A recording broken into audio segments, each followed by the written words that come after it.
pessoal que não entende, nunca estudou o assunto, acha que é o seguinte: o comunismo, o sujeito toma o poder e diz, agora é o comunismo, turma, agora toda a propriedade é estatal. Isso só na cabeça de jumento. Karl Marx dizia que a propriedade tem de ser estatizada progressivamente, lentamente, através da taxação progressiva. Aumentar imposto, aumentar imposto, aumentar imposto, e isso vai estrangulando os caras e transformando os empresários cada vez mais em escravos do governo, que é um processo que o nazismo fez igual, colocar o empresariado de joelhos. Só que o nazismo queria parar aí. Vamos dizer, o nazismo se contentava com o socialismo. E os comunistas não, tem que prosseguir até acabar o último.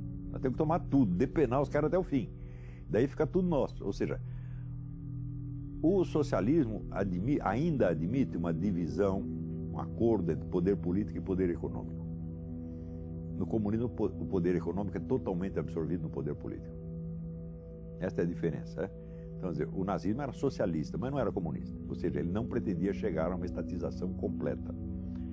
O comunismo diz que pretende chegar, mas não pretende chegar. A estatização completa é uma cenoura de burro. Ela é impossível. O von Mises já demonstrou isso aí em 1920, no livro Socialismo, Análise Econômico-Sociológica. O raciocínio dele é muito simples. Se não existe mercado, as coisas não têm preço. Se não tem preço, não tem cálculo de preço. Se não tem cálculo de preço, não tem planejamento econômico, portanto não tem socialismo nenhum. Então, o socialismo só é possível se você conservar uma área residual de capitalismo bem grande, como na própria União Soviética se conservou. Hoje sabe-se que 50% da economia soviética, ainda sob o próprio Stalin, era economia privada, clandestina, mas que o governo tolerava.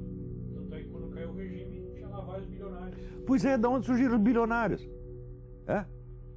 Então, eles já estavam todos lá, ganhando muito dinheiro. Então, assim, não existe conflito entre capitalismo e socialismo, não existe nenhum.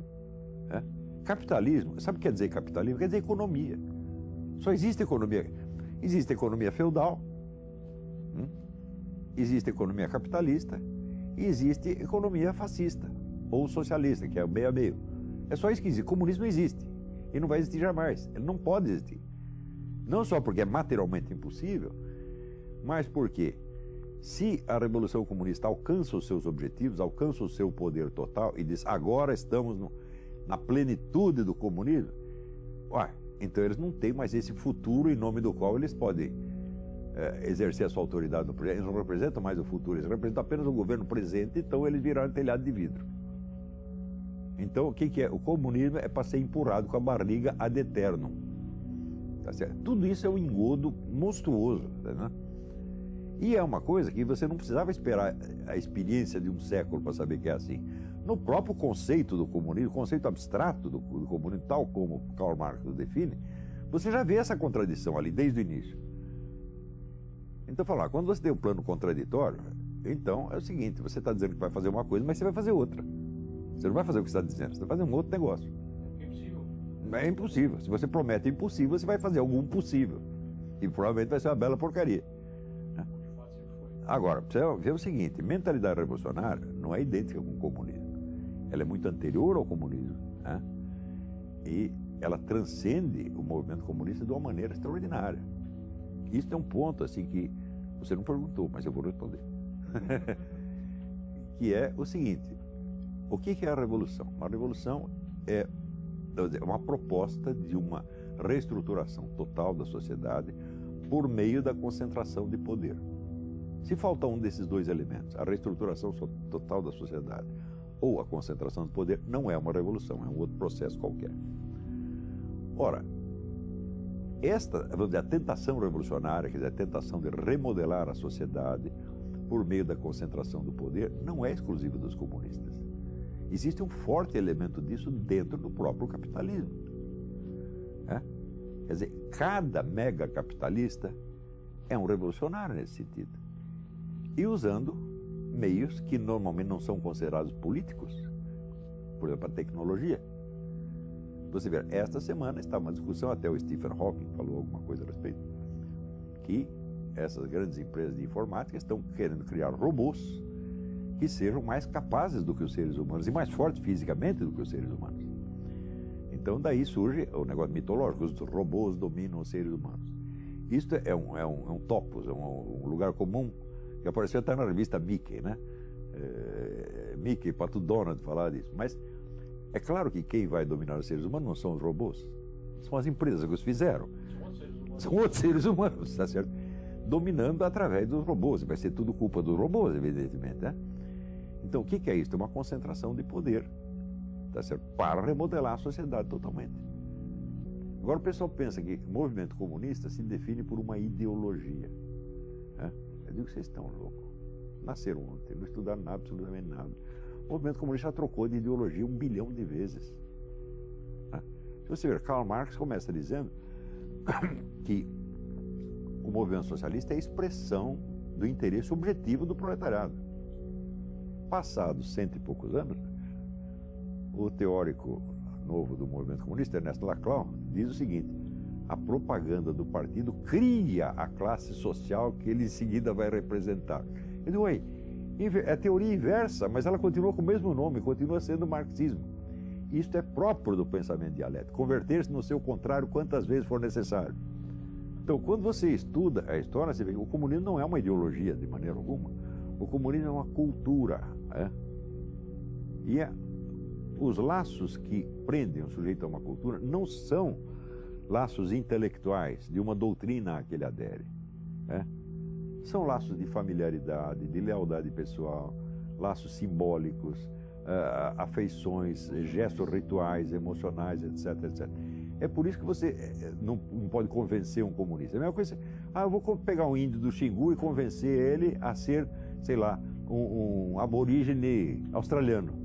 Você não vai conseguir. Né?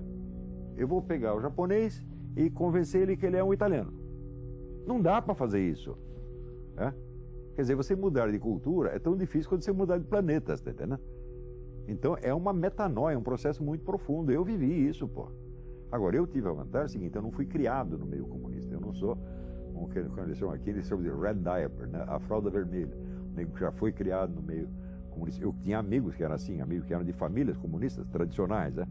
Mas eu não era. Né? Eu vinha de uma família católica e entrei no meio comunista já um pouco tarde. Então, a adesão não foi tão profunda assim. Mas mesmo assim, eu vejo que o comprometimento da minha alma e da minha psique nisso foi sério. Eu levei 20 anos para me livrar disso.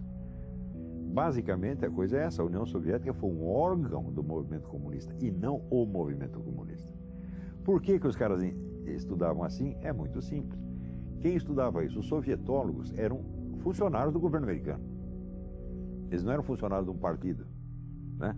De um movimento internacional, como os comunistas. Então, eles olhavam tudo do ponto de vista do conflito entre Estados. Não é isso?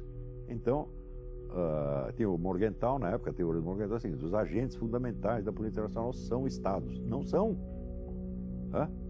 O movimento comunista é muito maior do que um Estado. O Estado está contido? Está contido dentro do movimento, evidentemente. Olha, eu recomendo para você uma peça de teatro. Chama-se Processo e Morte de Stalin, escrito por o grande romancista italiano Eugenio Corti. Então é o seguinte, os amigos, os colaboradores mais próximos de Stalin, os veteranos do partido, vão um dia até a casa de campo do Stalin com a decisão de matá-lo. Não aguentamos mais esse cara, ele está matando todos os nossos amigos, vamos dar um jeito nele. E eles chegam lá, eles prendem os guarda-costas do Stalin, encostam o Stalin na parede, agora nós vamos acabar com você. O Stalin diz, companheiro está doente, você pode matar. Mas primeiro, vocês vão deixar eu me explicar. Vocês vão me interrogar, eu vou responder. Fazer um processo. Eles topam. E no curso do processo, o Stalin demonstra por A mais B que tudo o que ele fez de maligno estava rigorosamente de acordo com o marxismo-leninismo. E eles dizem, você tem razão, mas nós vamos matar você assim mesmo. Peça é maravilhosa.